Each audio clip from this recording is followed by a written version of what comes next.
출애굽기 17장 우리 8절로부터 16절에 있는 내용인데요.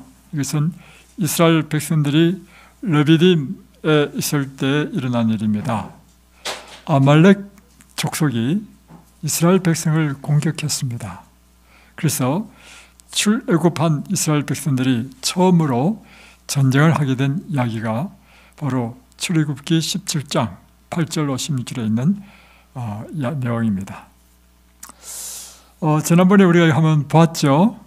아말렉이 싸우러 왔을 때 모세가 여호수아에게 이야기했습니다.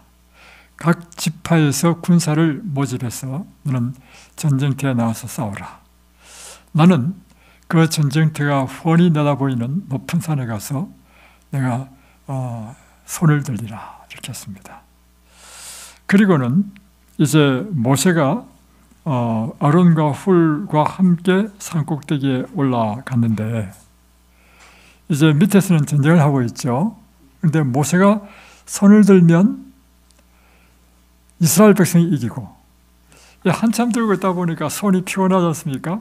그리고 손을 딱 내리면 아말렉 족속이 이기고 그러니까 다시 또 손을 들 수밖에 없죠. 그런데 또 들고 있다 보니까 또 손이 피곤하니까 또 내리게 됩니다. 그러니까 들면 이스라엘 백성이 이기고 내리면 아말렉 족속이 또 이기고 그리고 나중에는 아론과 훌이 모세를 바위에 앉히고 각자가 모세의 한 팔을 들었습니다. 그래서 모세의 손이 저녁 때까지 내려가지 않고 계속 들고 있으니까 이스라엘 백성이 완전히 아말렉 족속을 쳐서 완전한 승리를 거뒀다는 것입니다. 이럴 때 하나님께서는 모세에게 특별한 명령을 했습니다. 지금 이 사건을 책에 기록하라. 그리고 여호수아의 귀에 외워 들리게 하라. 그러니까 언제나 여호수아에게 이것을 들을 수 있도록 계속해서 이야기해 주라는 것입니다. 이 사건은 우리에게 무엇을 의미하는가 하는 것입니다. 지난번에 이야기했던 것처럼 이 모세가 손을 들었다는 의미는 하나님께 기도하는 자세가 손을 든 것입니다.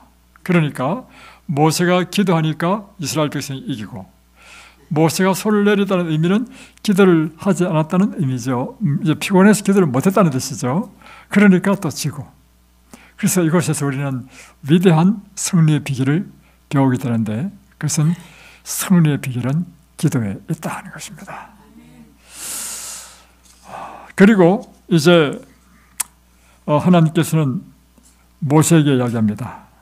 여기 14절에 여호와께서 모세에게 이르시되 이것을 책에 기록하여 기념하게 하고 여호수아의 귀에 외워 들리라 이렇게 했습니다. 자, 여호수아에게 이 내용을 들려주라고 했는데 이것은 무엇을 들려주라는 것입니까?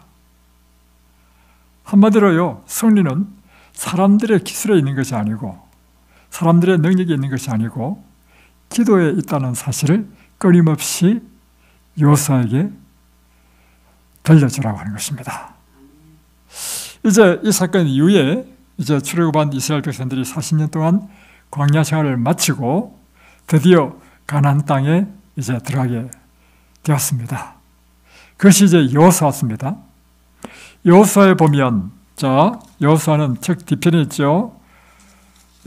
보면 이제 모세는 이제는 죽었습니다. 죽고 모세의 뒤를 이어서 이스라엘 백성들을 인도하는 지도자는 여호수아가 되었습니다.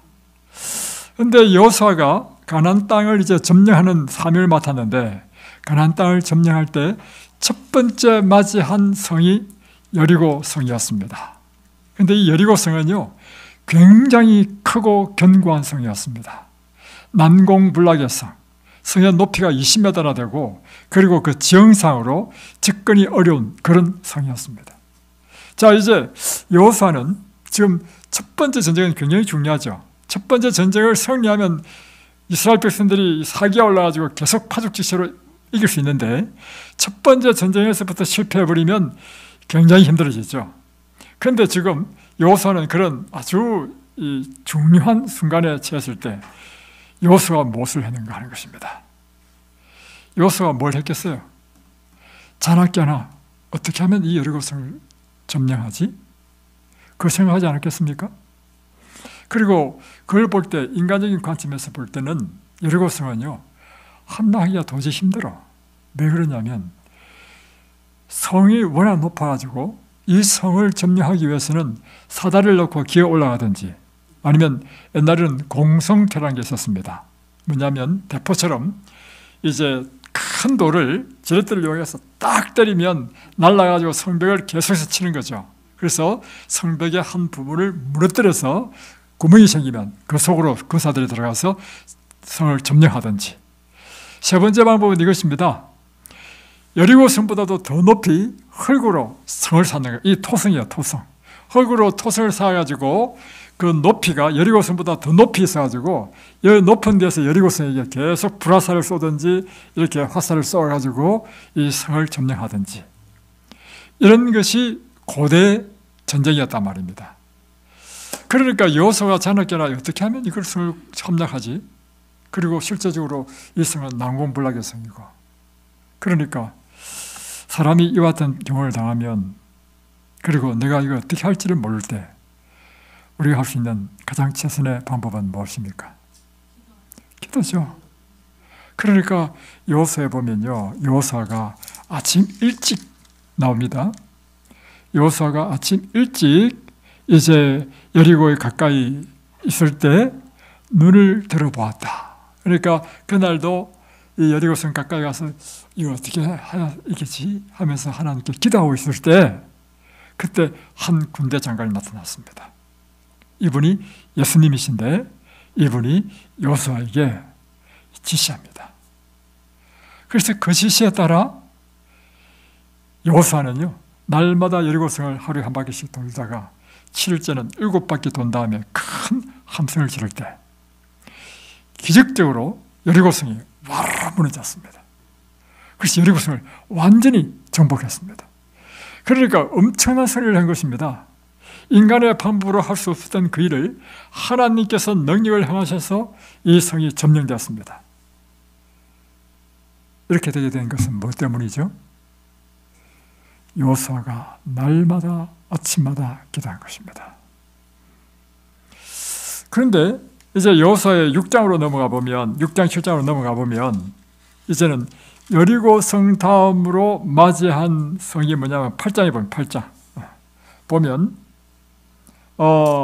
이 여리고성 다음에 맞이한 성이 아이성입니다. 근데 아이성은요, 우리나라의 말처럼 아이처럼 조그만 성이었습니다. 그러니까 여호수아가 딱 보니까 이 여리고성과 비교가 안 돼. 근데 너무나 작고 성도 조그마니까 이거 뭐 쉽게 전 군사 다 동원할 필요 없이 한 3,000명만 데리고 와도 이기겠다 라고 생각하는 것입니다. 그런데 대패를 해버렸어요.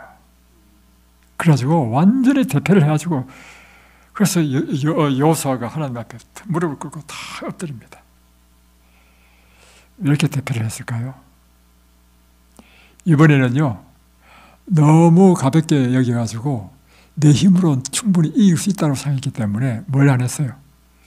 기도를 안 한 것입니다. 야, 이 놀라운 것을 우리에게 보여주고 있어요. 그래서 인생의 모든 문제에 있어서 승리하는 비결은 무엇인가 하면 기도했다는 것입니다. 그러니까 이것이죠. 내 힘, 내 기술, 내 능력, 아니면 어떤 든든한 백, 이것이 우리 승리에 있는 것이 아니고, 우리 승리는 오직 하나님의 능력을 의지하는 기도에 있다는 사실인 것입니다. 제가 어리석은 질문을 하나 하겠습니다. 왜 기도하죠? 지금 앞에서 이야기한 것처럼 우리가 기도하는 이유는요, 우리 자신의 힘으로 우리 인생의 당면한 문제를 내 힘으로는 할 수 없기 때문에 기도하는 것입니다. 맞죠? 네. 내 힘으로 할 수 있으면 기도 안 합니다. 마치 아까 여호수아가 여리고성을 딱 보니까 이건 뭐 기도할 필요도 없어. 자신만만해. 그럴 때 사람들이 기도 안 하게 됩니다. 그래서 기억하십시오. 사람들은 언제 넘어지는가? 큰 타산을 보고는 넘어지지 않습니다. 그런데 내 발밑에 있는 돌뿌리에 딱 걸려서 넘어집니다. 그러니까 여러분, 우리가 쓰러지는 것은요, 큰 일에 쓰러지는 것이 아니고 조그만 일에 쓰러지는 이유가 뭐냐면 조그만 일은 우리가 기도를 안 하기 때문입니다. 그래서 성경의 모든 이야기는 이 개인적으로 큰 환난을 만났거나 국가적인 위기를 만난 사람들이 하나님께 기도한 이야기, 그래서 기적적으로 정말 놀라운 구원을 경험한 이야기가 온통 성경에 기록된 이야기인 것입니다. 히스기야 왕이 이제 왕하 18장에 보면 아수르 왕의 사내립 왕이 이제 침공했습니다. 그런데 이 아수르 왕은 굉장히 이 강한 나라였고 파죽지세로 그 중동을 계속해서 제패해왔다가 드디어 이제 유다, 조그만 예루살렘 성을 완전히 포위했어. 그러니까 사내립이 볼 때는 이거는 시간 문제야. 시간만 지나면 함락시킬 수 있어. 그런데 히스기야 왕의 입장에서 볼 때는 대책이 없는 것입니다. 이 강한 아수르 군대를 대적할 힘이 없는데, 거기다가 사내립이 편지를 썼는데 오만 방자한 글을 다 쓰고 내가 믿는 하나님을 의지해봐야 별 볼 일 없다는 뜻으로 하나님께 대한 모욕적인 글을 쓴 거예요. 그러니까 히스기야가 어떻게 했냐면 그 편지를 가지고 하나님의 전에 가서 다 편지를 펼쳤습니다. 그리고 하나님께 기도했습니다. 그 기도 내용이 이렇습니다. 여호와여, 귀를 기울여 들어서서, 여호와여, 눈을 떠서 보시옵소서. 그러니까 그 편지를 펴고는 하나님께, 하나님, 주님께서 제 기도를 들어달라는 것입니다. 그리고 지금 이 편지 내용을 눈을 떼서 한번 보십시오. 이런 오만방자한 글을 썼습니다. 우리를 구원해달라고 간절히 기도했습니다. 그랬더니까 열왕기하 19장 20절을 보면 하나님께서 응답하십니다. 내가 내 기도를 들었다 하는 것입니다.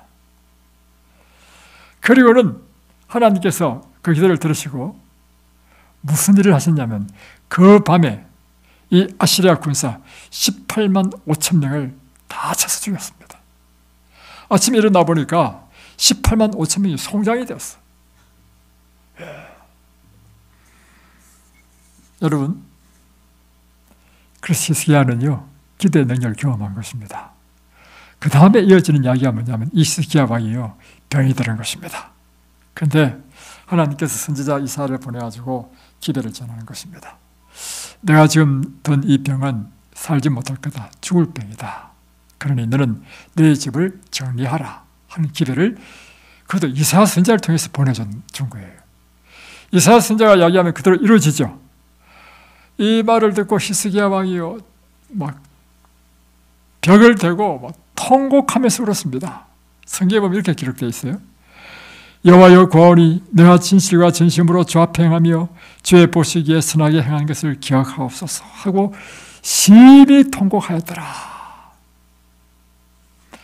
여러분, 이렇게 히스기야가 심히 통곡해서 하니까 하나님께서 다시 이사야를 통해서 기별을 전해줬습니다. 왕하 20장 5절에 보면 다윗 하나님 여호와의 말씀이 내가 내 기도를 들었고 내 눈물을 보았노라. 하나님이 뭘 듣고 뭘 봤다고요? 내 기도를 들었고 내 눈물을 보았다. 그러니까 여러분 기억하십시오. 하나님께서는 지금 우리 사실 하나님 안 보이잖아요. 그리고 하나님은 하늘에 계시죠? 근데 하늘이 얼마나 높습니까? 너무 높아가지고 우리가 기도하는 이 기도가 100m 떨어진 사람도 내 지금 이 말을 못 듣는데 어떻게 하늘에 계신 하나님이 내 말을 듣냐 말이에요. 그리고 내가 골방에서 막 슬퍼가지고 눈물을 흘리면 문을 꼭 닫고 골방에서 눈물 흘리는데 누가 볼 사람이 누가 있습니까?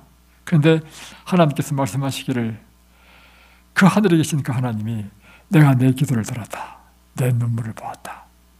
그러면서 하시는 말씀이 뭐냐면 내가 너를 낫게 하겠다. 3일 만에 여호와의 전에 올라가겠다.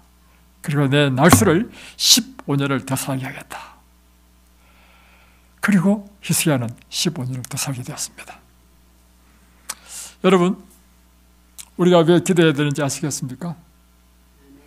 우리가 섬기는 하나님이 우리의 기도를 들으시기 때문입니다. 그리고 우리의 기도를 들으시고 우리를 구원하시는 능력이 있으신 분이 하나님이시기 때문입니다. 그래서 기도는 우리 인생의 모든 문제를 해결하는 하나님의 능력인 것입니다. 예. 여러분, 기도하는 사람이 되시기 바랍니다. 여러분의 인생의 크고 작은 모든 일에 있어서 언제나 하나님께 구하고 하나님을 의지하고 하나님의 은혜를 구하는 기도의 사람이 되시기를 바랍니다. 또 우리가 꼭 기도해야 되는 이유가 있습니다. 그 이유는요, 우리가 우리 인생의 문제뿐만 아니라 우리에게는 하나님께서 사명을 주셨는데 그것은 복음을 온 세상에 전파하는 사명을 주셨기 때문에 이 사명을 위해서 우리는 기도해야 되는 것입니다. 그러니까 우리 인생의 목적은요, 단지 우리 자신만을 위해서 사는 것이 아닙니다. 하나님께서 우리 주신 이 성경의 목적에 의하면 우리는 이 세상에 하나님의 복음을 전하는 증인으로 우리를 부르셨고 우리로 하여금 이 세상에 복음을 전하는 자로 세우셨다는 것입니다. 그런데 문제는 뭐냐면 복음을 전해보면요, 다른 사람으로 하여금 복음 전도가 뭐냐면 다른 사람으로 하여금 하나님을 믿도록 인도하는 것이 복음 전하는 것입니다. 그런데 일이 쉬워요, 어려워요? 엄청 어렵죠?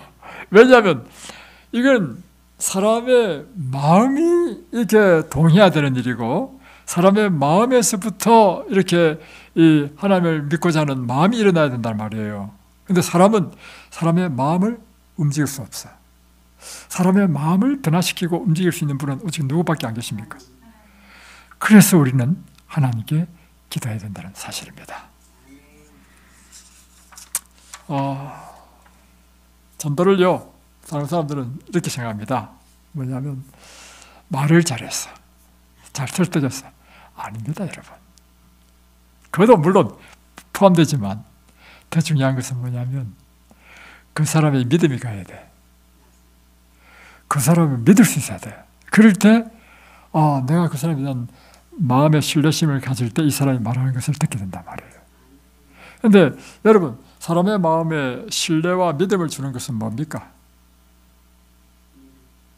그것은요, 이 사람이 나에게, 그 사람이 나에게 좋은 사람이라는 것이 느껴질 때, 다시 변하면 선한 사람, 친절한 사람, 내가 어려울 때 도와주는 사람, 그리고 품성이 좋은 사람, 이럴 때는요, 자연히 그 사람에게 끌리게 된다는 것입니다.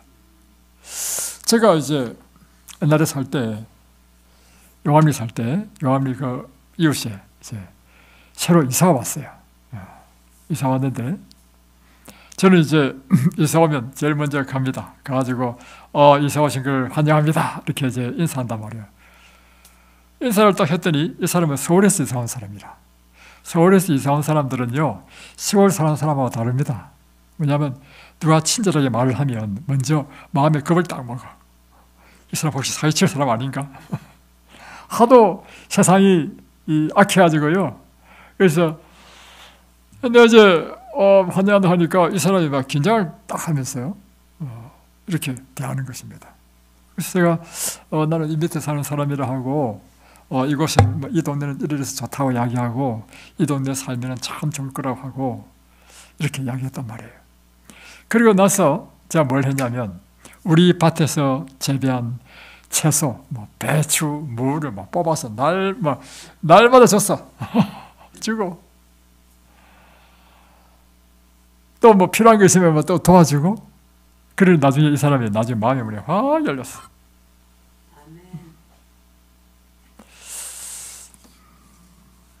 여러분, 그럼에도 불구하고요, 마음이 열린 그 단계로 끝나는 것이 아닙니다. 이제 그 사람에게 복음을 전하고 이제 하나님께 인도하는 것은 더 힘든 일이야. 근데 이 일은요, 내가 사랑을 베풀고 무 뽑아서 주는 건 내가 할 수 있는 일이지만 사람의 마음을 변화시키는 것은 내가 할 수 없는 일이야. 하나님께서 하시는 일이라. 그래서 하나님께 간절히 기도하는 것입니다. 기도하고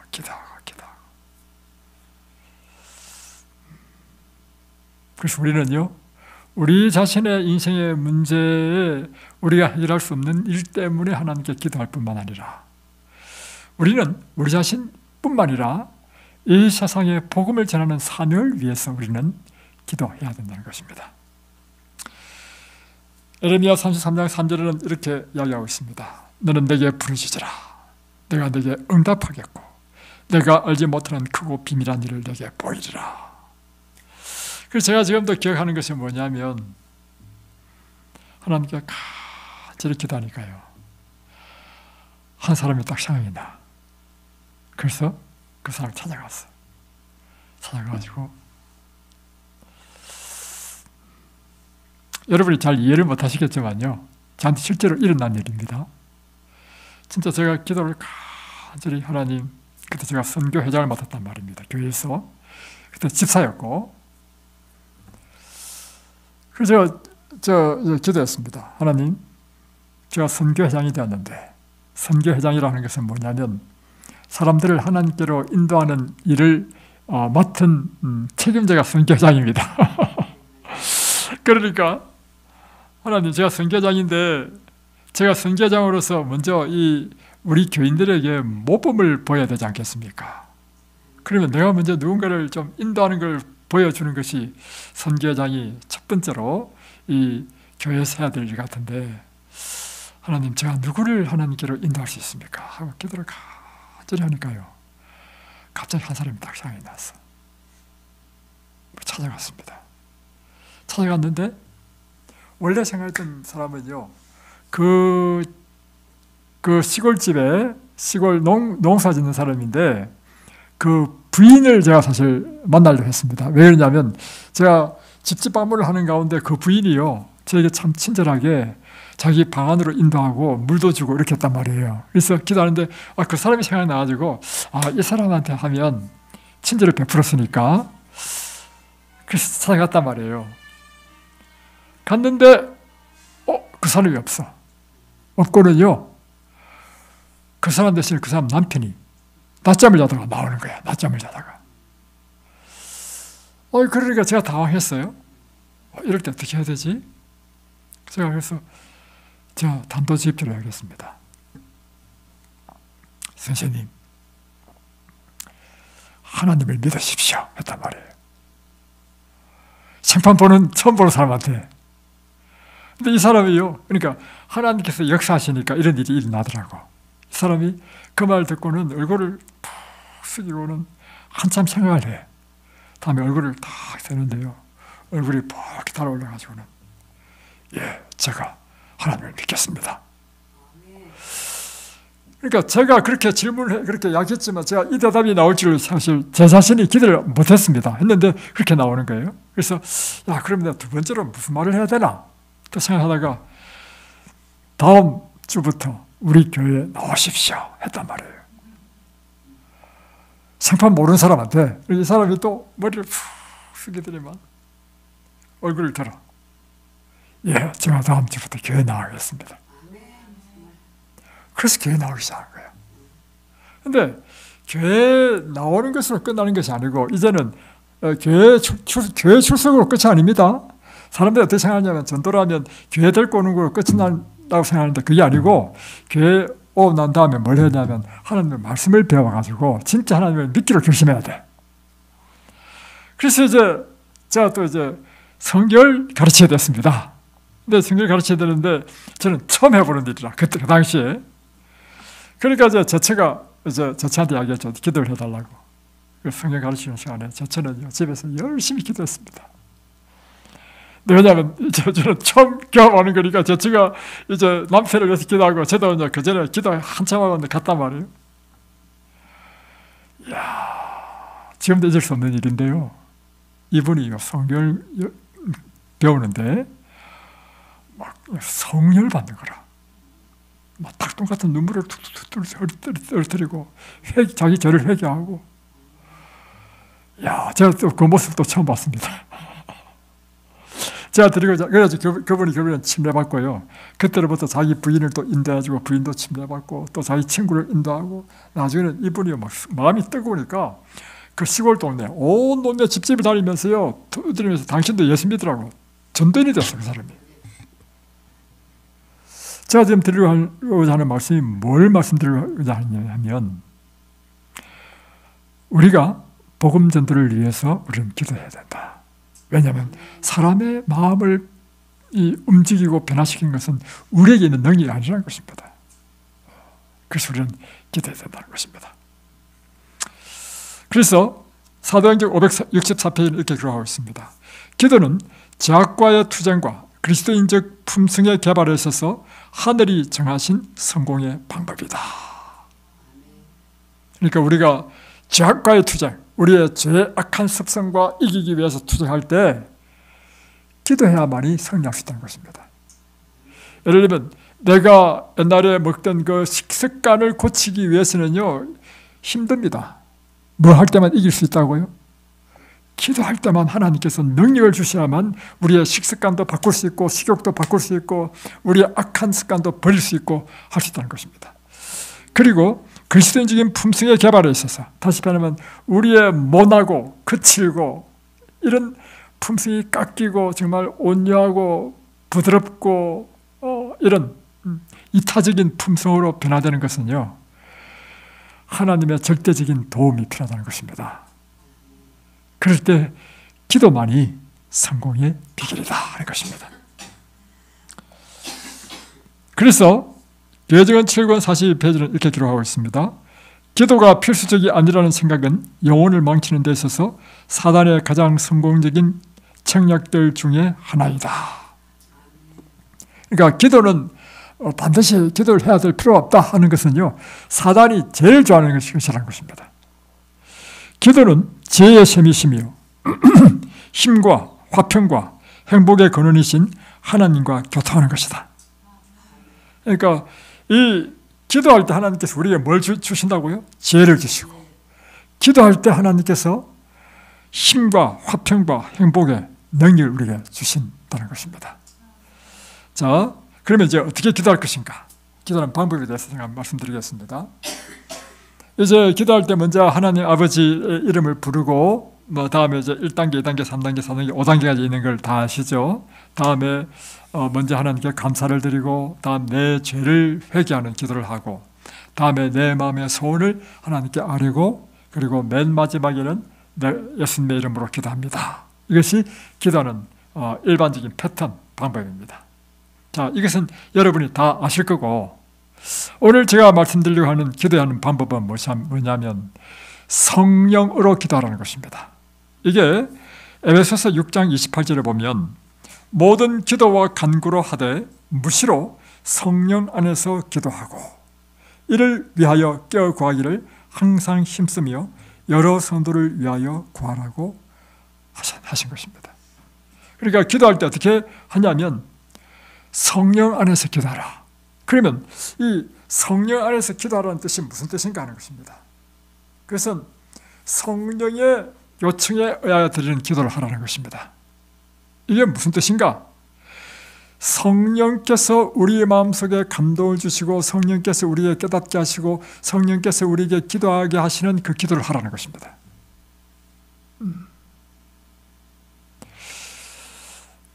그러니까 다시 표현하면 우리가 기도할 때 누구를 의지하냐면 성령을 의지해서 기도하라는 것입니다. 그래서 자주 이렇게 저는 기도하거든요. 성령님, 오늘 제가 마땅히 하나님께 기도해야 될 것이 무엇입니까? 성령께서 내가 마땅히 하나님께 구해야 될 것을 깨닫게 해주시고 그래서 나에게 필요한 것을 하나님께 구할 수 있도록 저에게 기도를 가르쳐 주십시오. 이게 뭐냐면 기도할 때 성령을 의지해서 기도드리는 것입니다. 또 하나는 이것입니다. 우리가 기도할 때요, 물론 이제 우리가 기도할 제목이 있어서 기도를 하기도 하지만 때로는 기도할 때 좀 편안한 시간을 좀 가질 필요가 있습니다. 그리고 여유 있는 시간을 가질 필요가 있습니다. 이게 무슨 뜻이냐면 쫓겨가지고 기도할 시간이 얼마 없는데 그 쫓겨가지고 내가 하나님께 구할 것만 딱딱딱딱 구하고 끝나는 이런 기도로 해서는요 성령 안에서 기도하는 기도를 경험하지 못한다는 것입니다. 그게 무슨 뜻이냐면 나에게 여유가 있어야 돼. 충분한 기도의 시간이 나에게 주어져야 돼. 그리고 번잡하지 않는 나와 하나님만 독대할 수 있는 고요한 골방이라든지 아니면 어떤 숲속이든지 이런 곳에서 조용히 하나님께 내 자신의 마음을 터놓고 내 처지와 형편을 이야기하고, 그러면서 하나님께서 나에게 주시는 음성이 무엇인지 듣는 기도를 할 필요가 있습니다. 그러니까 기도라는 것은 대부분 사람들이 자기가 하는 것을 기도를 하잖아요. 그 기도뿐만 아니라 하나님께서 오늘 나에게 주시는 음성을 듣는 기도가 필요하다는 것입니다. 그러니까 하나님, 제가 이런 문제가 있는데 어떻게 하면 되죠? 질문하잖아요. 기도할 때 이렇게 질문합니다, 저는. 그러면 하나님께서 그거 물론 음성으로 귀로는 안 들리지만 하나님께서 지혜를 딱 주셔. 그래, 맞아 이렇게 딱 영감을 주신단 말이에요. 이런 기도가 바로 성령 안에서 하는 기도고요. 이런 성령 안에서 하는 기도를 하기 위해서는 무엇이 전제되어야 되냐면 사람의 여유가 있어야 돼. 기도에 충분한 시간이 필요해. 그리고 그 환경이 조용해야 돼. 그래서 하나님과 나와만의 대화를 할 수 있는 시간을, 그런 장소를 가져야만이 된다는 것입니다.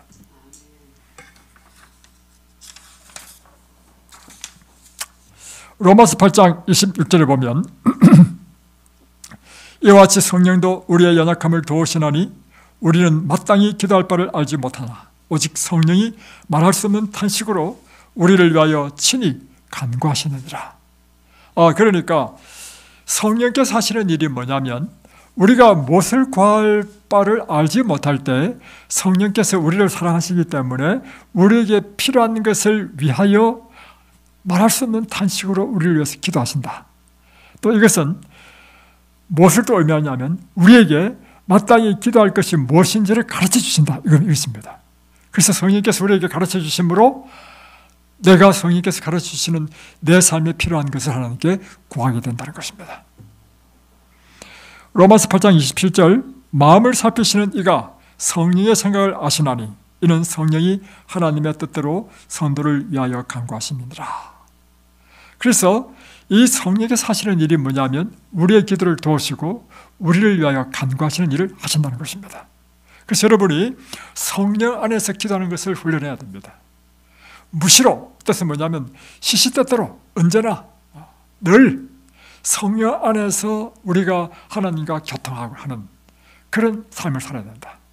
성령 안에서 기도한다는 의미는 무엇이냐면 내 소원을 하나님께 아뢰 뿐만 아니라 내 인생의 문제에 있어서 내가 무엇이 정답인지 무엇이 최선인지 알지 못할 때, 이럴 때 하나님께 물으십시오. 이게 기도입니다. 기도라고 하는 것은 내가 원하는 것, 하나님 내가 원하는 이렇게 돼야 됩니다. 이렇게 이루어지십시오. 대부분 이렇게 기도하잖아요. 이것도 기도입니다. 그러나 더 좋은 기도는 무엇인가 하면 나에게 최선이 무엇인지 나 자신도 몰라. 단지 나는 내 생각으로 이것이 되면 내가 최선인지 생각해. 그래서 이렇게 구한단 말이에요. 그러나 하나님께서는 더 멀리 우리의 미래를 보시고 우리 인생에 더 좋은 것이 무엇인지 아시는 하나님께서는요, 내가 생각하는 이 답이 아니고 다른 답이 있을 수 있단 말이에요. 그래서 성령 안에서 기도하는 사람은 어떤 사람이냐면 내 인생의 문제를 하나님께 펼쳐놓는 것입니다. 그리고 하나님께 묻는 것입니다. 하나님, 어떻게 하면 좋을까요? 지금 이런 문제가 있는데 저는 이렇게 하는 것이 좋겠다 판단되는데 하나님의 뜻은 무엇입니까? 그러면 하나님은, 저는 한 번도 기로요 하나님 음성 들어본 적이 없습니다. 그러나 그럴 때마다 하나님께서는 내 생각 속에 지혜를 탁 주시거나 생각 속에 뭐를 딱 깨닫게 하거나 하나님께서 영감을 주셔요. 영감. 엘리베아 같은 것이죠. 제가 이제 날마다 산에 가서 기도했습니다. 좀 오래된 일인데요. 날마다 산에 가지고 하나님 어떻게 하죠? 기도하니까 하나님께서 말씀하신 건 아니지만 내 머릿속에 꼭 이렇게 하면 되겠다. 다음에 둘째 날 가서 또 기도했어. 하나님, 그런데 이거를 또 어떻게 하죠? 그거 다음에, 그 다음에 요거 한 다음에 요렇게 해봐. 하나님 또 생각을 주셔. 일주일 동안 기도하는 가운데 하나님께서 막 계속해서 영감을 주시는 거라. 그래서 그 영감대로 해가지고 일을 딱 했는데요, 엄청 성공했습니다.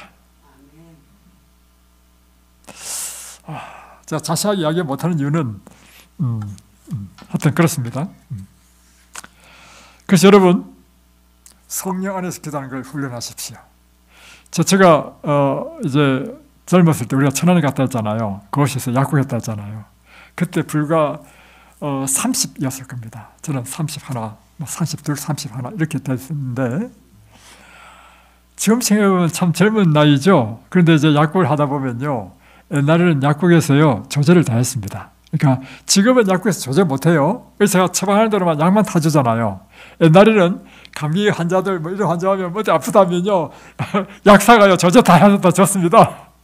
그런데 동네에 어떤 아줌마가 이제 와가지고 뭐 아프다 해가지고 제가 이제 조제를 해서 줬단 말이에요. 그랬더니 며칠 후에 그 남편이요 술을 잔뜩 먹고는 약국에 온 거예요. 와가지고는 땡깡을 부리는 거라. 당신이 조제해준 그 약을 먹고 지금 내 처가 지금 들어 누웠다. 꼼짝도 못한다. 책임져라. 와휴, 제 처가 30인데 그 어린 나이에 처음 경험하는데 이제 난감할 거 아닙니까? 앞이 깜깜한 거죠. 그러니까 이때 제가 한 일은 뭘 했겠습니까? 기도한 거야. 기도를 하다 보니까 하나님께서 아이디어를 주신 거야. 아이디어. 그래서요 어떻게 했냐면 그 집에 딱 가보니까 애기 엄마가 애가 3명이나 있어. 그런데 진짜로 들어 누워 있으니 진짜 큰일 난 거야. 아마 집에 지저분하고. 제가 한 것이 뭐냐면 집을 청소를 쫙 해줬어. 다음에 시장 가지고 반찬 사가지고 또 그 반찬도 쫙 해주고 했어. 그러니까 뭐 하루 이틀인가 며칠 했는가 봐.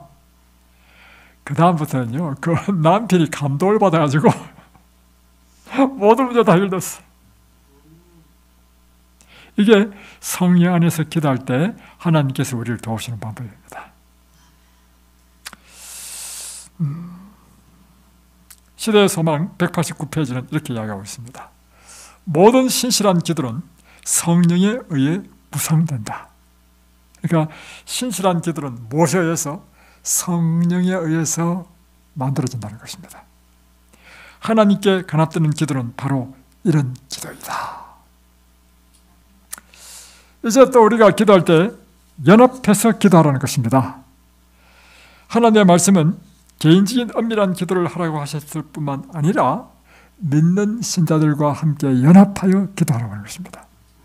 다니엘서에 보면 이제 다니엘이 이제 느부갓네살 왕이 꾼 꿈을 내가 해석해 드리겠나이다 하고는 집에 와가지고 한 일이 뭐냐면 자기 친구 3명을 다 불렀습니다. 불러가지고 함께 합심하여 기도했다 했습니다. 그렇게 합심해서 기도하니까 그날 저녁에 일어난 일이 뭐냐면 그날 밤에 꿈속에 다니엘에게 느부갓네살 왕이 꾼 꿈을 그대로 쫙 꾸게 하는 거예요. 그리고 그 꿈에 대한 해석을 보여주셨어. 그래서 그 다음날 다니엘이 왕 앞에 가지고 왕이에요. 당신이 꾸고 잊어버린 꿈은 이런 꿈입니다 하고 쫙 이야기해줘. 여러분, 본인이 꿈꿔가지고 본인이 잊어버린 꿈을 남이 어떻게 그걸 이야기해 줄 수 있습니까? 놀라운 기적이 일어난 것입니다. 뭐 할 때 일어난 거죠? 연합하여 기도할 때. 그래서 성경은요, 내가 병 들었느냐? 야고보서 보면 나옵니다.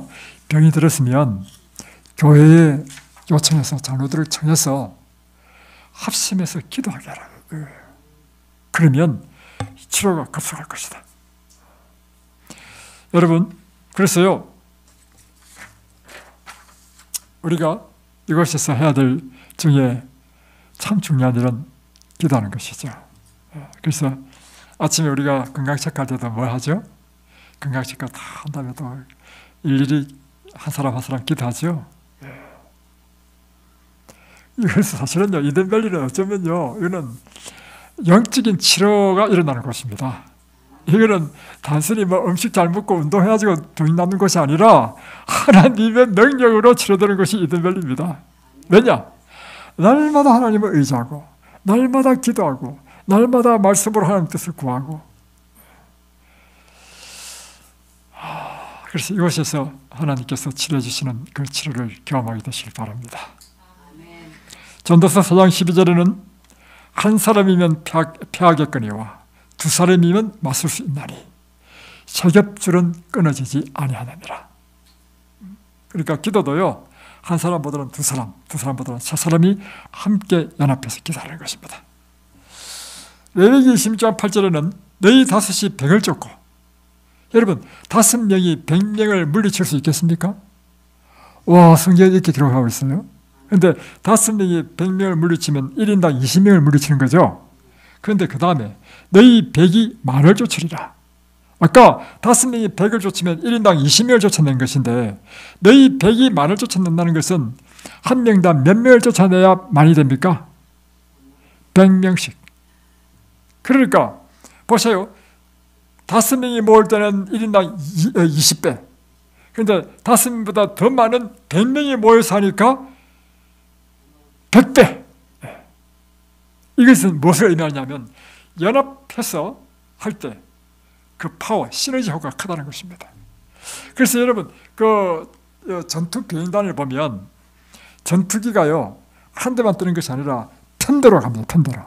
편대로 가는 이유가 뭐냐면 이것처럼 5명이 100을 쫓고 만이 만을 쫓는 원리에 따라서 편대를 지어서 갈 때는 시너지 효과가 있다는 것입니다. 그래서 여러분 믿음의 사람들도 뭘 해야 되냐면 연합해서 기도해야 된다는 것입니다. 다음에 세 번째는 성령 안에서 또한 끈기 있게 기도해야 되는 것입니다. 자, 이제 마지막인데요. 엘렌 G 화이트이 계시 가운데 천사에게 질문을 합니다. 이것이 초기문집 73페이지에 나오는 건데, 나는 천사에게 왜 이스라엘에게 더 큰 믿음과 능력이 없느냐고 물었다. 그러니까 오늘날 하나님의 백성이 왜 이렇게 능력이 없습니까? 오늘날 하나님의 백성이 왜 이렇게 믿음이 부족합니까? 물었단 말이에요. 물으니까 천사가 대답하기를, 그대들은 너무도 속히 주님의 팔을 놓아버린다. 능력이 없는 이유가 뭐냐면 기도 한두 번 하다가 응답이 없다고 그냥 포기해버린다는 것입니다. 그러니까 너무도 속히 주님의 팔을 놓아버린다. 그러니까 끈기 있게 한두 번 해보고 응답이 없다 하더라도 포기하지 말고 끈기 있게 계속해서 지속적으로 반복하여 새롭게 날마다 기도하시기 바랍니다. 아멘. 그러면 능력 있는 그리스도인은 어떤 사람인가? 계속해서 화이트는 천사의 말을 듣습니다. 천사가 이야기하기를 능력이 있는 그리스도인은 이런 사람이라고 이야기하는데, 천사가 이야기합니다. 그 후에 나는 엘리야를 보라는 지시를 받았다. 그는 우리와 같은 성정을 가진 사람이었으나 열렬히 기도했다. 그의 믿음은 시련을 견디었다. 그가 주님 앞에서 7번 기도를 올리고 나서야 드디어 구름이 나타났다.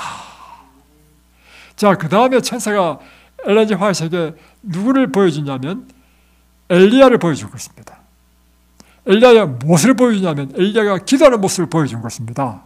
그런데 엘리야가 사실 갈멜산에서요, 이 850명의 아스토롯 제사장과 바알 제사장과 전투했어요. 한 번 딱 기도하니까 바로 하늘에서 불이 떨어져가지고 제단을 사르면서 승리한 놀라운 경험을 했단 말이에요. 이 승리 이후에 다음에 엘리야가 이제 이 이스라엘에 3년 반 동안 감으로써 비가 안 왔는데 비 오도록 기도를 이제 한단 말이에요. 하는데 아까는 딱 한 번만 기도해도 불이 떨어졌죠. 근데 이번에는 한 번 기도해도 비가 안 와. 구름도 안 보여. 그러니까 다시 또 그 엘리야 기도하는 걸 보시면요, 기가 막힙니다. 이 무릎 사이에 얼굴을 파묻고 기도했다거든요. 그 제가 집에 가서 한번 해봤습니다. 무릎 사이에 어떻게 얼굴을 나는 아무리 하려도요, 이게 보세요, 이 다리 이렇게 됐잖아요. 굽히려도 이게 들어가야 되는데 이게 안 굽혀져. 야, 어떻게 엘리야는 이걸 했을까? 한번 해보시면, 집에 가서 해보시면요, 이게 안 됩니다. 그런데 성경은 분명히 어떻게 했냐면 엘리야가 두 무릎 사이에 얼굴을 파묻고 기도한 거야. 또 이 뜻은 무슨 뜻이냐면 간절하게 기도했다는 것입니다. 기도한 다음에 다시 이제 종한테 저 동쪽 하늘에 구름이 떴는가 한번 보라 하니까 구름 한 점 없어. 두 번째죠. 또 기도하는 거야. 또 기도를 한 다음에, 야, 게하시 한 가봐라. 구름 한 점 없어. 구름이 없습니다. 한 번, 두 번, 세 번, 네 번. 네 번도 소식이 없어. 또 다섯 번. 그러니까 점점 기도가 깊어지면 깊어질수록 엘리야의 심정은 어떤 심정이 됐겠습니까? 더더 간절해지는 거야. 더더 간절해지고 더 자신이 진토처럼 낮아지고, 제가 기도를 해보니 그렇더라고. 하나님께서 왜 우리의 기도를 들어주지 않으시고 지체하는가? 제 경험을 한번 설명해 드리겠습니다. 기도했을 때 바로바로 응답되니까요, 내가요 기고만장해지더라고. 근데 기도해도 응답이 없으니까요, 내 마음이 일어날 일이 뭐냐면 내 마음이요 점점점 낮아져. 점점점 겸손해지고 나중에는요, 나는 아무것도 아니구나. 그러면서요, 지금까지 내가 전적으로, 이건 99%도 아니고 100% 하나님의 은혜 안에 내가 지금까지 살았구나. 모든 것이 하나님의 은혜였구나 하면서요, 제 마음이 점점점 겸손해져. 그리고 나중에는 제 마음이요 진토가 되어버려. 이것이요 하나님께서 우리를 하여금 기도의 응답을 속히 해주지 않는 이유일지도 모릅니다. 지금 이 엘리야가 경험하는 것이 그거예요. 아까는 한번 기도하자마자 하늘에서 불이 팍 떨어졌죠. 막 제단을 사르고 물도 다 사르고 모든 걸 쳐다본 이스라엘 백성들이 막 놀래가지고 와 이렇게 했단 말이에요. 그때는 엘리야가 기고만장했어. 그런데 비를 위해서 기도할 때는 기도해도 비가 구름 한 점 없어. 또 기도해도 구름 한 점 없어. 점점 엘리야의 마음은요 겸손하고 낮아지는 것입니다. 낮에는 주님, 저는 아무것도 아닙니다. I am nothing. 오직 주님만이 저의 전부입니다 하고 또 기도하고, 5번째도 없어, 6번째도 없어, 마지막 7번째 기도만 했는데 게하시가 선지자님, 동쪽 하늘에 손바닥만한 구름이 떴습니다 하니까 그 말 딱 듣고요, 큰 비가 올 것이다 하고는 바로 빨리 비 오기 전에 이제 내려가야 된다고. 아니야 더니까 장대 같은 비가 쏟아지기 시작했습니다. 오늘 이 엘리야의 기도는 우리에게 무엇을 나타내주고 있죠? 천사가 엘렌 G 화이트에게 지금 가르치는 것은 무엇입니까? 기도를 하더라도요 끈기 있게 지속적으로 기도하라고 가르치는 것입니다. 그래서 예수님께서 기도에 대한 것을 우리에게 제자들이 가르칠 때 그분의 비유는요 다 공통점이 있습니다. 그 공통점이 뭐냐면 한두 번 해서 기도에 응답받는다고 한 번도 말하지 않았습니다. 뭐냐면 친구를 위하여 떡을 빌려가는 사람의 비유, 가지고 밤중에 문을 두드리는데 뭐 내일 주겠다, 뭐 지금 잔다 하더라도 막 계속 두드리잖아요. 그러니까 안 빌려주니까 두드리는 거 아닙니까? 그러니까 빌려줄 때까지 두드리라는 것입니다. 한마디로 이게 예수님의 기도에 대한 비유야. 또 하나는 그 과부가 억울한 일을 당했어. 이것을 풀어줄 사람은 재판관이 이제 재판을 해줘서 억울한 일을 풀어줘야 돼. 근데 이 재판관이 불의한 재판관이라 이 과부는 가난한 사람이고 그 소원을 들어줘봐야 나한테 생기는 게 없어. 그러니 멸시하고 무시하고. 그런데 이 여인은요 절대로 남아하지 않는 것입니다. 날마다 찾아가, 날마다 포기하지 않고 끈기 있게 막 온갖 모욕 당하더라도 막 관계없이 개의치 않고. 내일은 기도할 때 이렇게 기도하는 것입니다. 항상 기도하고 낙마하지 말아야 할 것을 비유로 말씀하시되 하고 하신 말씀이 이 말씀인 것입니다. 그래서 여러분, 우리의 기도는 끈기 있는 기도를 해야 되는 것입니다. 성령 안에서 끈기 있게 기도해야 되는 것입니다. 주님, 그리고 마지막으로 우리는 하나님의 기도할 때 하나님의 약속을 토대로 기도하는 것입니다. 기도할 때 많은 사람들이 하나님의 뜻과 관계없는 내 뜻과 내 욕심에 따라 기도할 때는요, 그것은 하나님께서 기뻐하지 않는 기도고, 그것은 응답되면 오히려 더 위험해.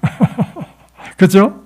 그래서 우리가 기도할 때 항상 하나님의 뜻에 합당한 기도를 해야 되는 것입니다. 또 중요한 사실은 하나님의 말씀 가운데 하나님께서 약속하신 것이 있으면 그 약속을 붙잡고 기도하는 것입니다. 왜냐하면 하나님께서는 하실 수 없는 것이 있습니다. 첫 번째 하실 수 없는 게 뭐냐면 그분은 거짓말을 하실 수 없습니다. 그래서 하나님께서는 우리에게 하신 이 모든 말씀은요, 반드시 하나님께서 이루십니다. 그러니까 우리가 기도할 때 거짓말 하실 수 없는 하나님의 약속의 말씀을 붙잡고 하나님께 구하는 거예요. 하나님, 여기 성경에 이렇게 말씀하셨죠? 말씀하셨으니까 이루셔야 됩니다. 하나님은 거짓말 못하시는 분이시죠? 이렇게 말해요. 두 번째, 하나님께서는 능치 못한 일이 없으신 분이 하나님이십니다. 그래서 에레미야서에 보면 이렇게 나오죠. 32장 17절에 보면 주 여호와여, 주께서 큰 능과 드신 팔로 천지를 지으셨사오니 주께는 능치 못한 일이 없사오며. 그러니까 하나님의 약속을 붙잡고 하나님께 구하면 능치 못한 일이 없으신 하나님께서 이 약속의 말씀을 이루어 주신다는 것입니다. 그래서 여러분이 하셔야 될 일이 뭐냐면 성경을 열심히 공부해야 돼. 왜냐하면 이 성경 전체가 뭐냐면 하나님께서 우리에게 하신 약속들로 채워져 있어. 여러분에게서 이 성경 속에서 하나님의 귀한 약속을 마치 다이아몬드를 캐듯이, 금을 캐듯이 이 말씀 가운데 약속을 붙잡아야 돼. 그 중에 하나가 뭐냐면 출애굽기 15장 26절 아닙니까? 너희 하나님 여호와의 말씀을 너희가 청종하고 나 보기에 의를 행하며 내 계명에 귀를 기울이며 내 모든 규례를 지키면 내가 애굽 사람에게 내린 어떤 질병도 너에게 내리지 아니하리니 나는 너희를 치료하는 여호와입니다. 이게 뭐예요? 하나님의 약속이란 말이야. 그러면 이 약속을 붙잡고 이 약속의 말씀대로 우리가 하나님의 계명을 잘 듣고 잘 지키고 하면 하나님은 이제는 어떤 의무가 있냐면 우리를 치료해 주셔야 될 의무가 있어요. 아멘이십니까? 그리고 하나님에는 능치 못한 일이 없죠? 이것이 바로 우리가 약속을 붙잡고 기도하는 것입니다. 그래서 여러분이 인생에 있어서 필요한 것이 있으면 성경을 열심히 보십시오. 이 성경 속에 여러분의 필요가 다 있습니다. 재물이 필요하면 재물 얻는 방법도 있고요. 능력이 필요하면 능력 얻는 방법도 있고요. 또 뭐 필요합니까? 여러분 말씀하십시오. 그래서 저는 특별히 어떻게 여러분 제사함을 받고 싶다. 제사함을 받는 비결도 있습니다. 너희가 만일 너희 죄를 자백하면 저는 미쁘시고 이로써 우리를 모든 불의에서 깨끗하게 해주신다는 약속이 있는 말씀이 있단 말이에요. 그래서 여러분 저는 이제 특별히 이제 이런 기도를 할 때가 있습니다. 말씀 가운데 하나님께서 약속의 말씀을 손가락으로 딱 짚고 하나님께서 이렇게 약속하셨습니다. 이 약속을 이루어 주십시오. 자, 오늘 저는 여러분과 함께 인생의 승리의 비결에 대해서 말씀을 나누었습니다. 여러분, 인생의 승리의 비결이 무엇이라고요? 기도하는 것입니다. 기도하되 어떻게 기도하라고요? 무시로 성령 안에서 기도하십시오. 기도하되 연합하여 기도하십시오. 기도하되 또한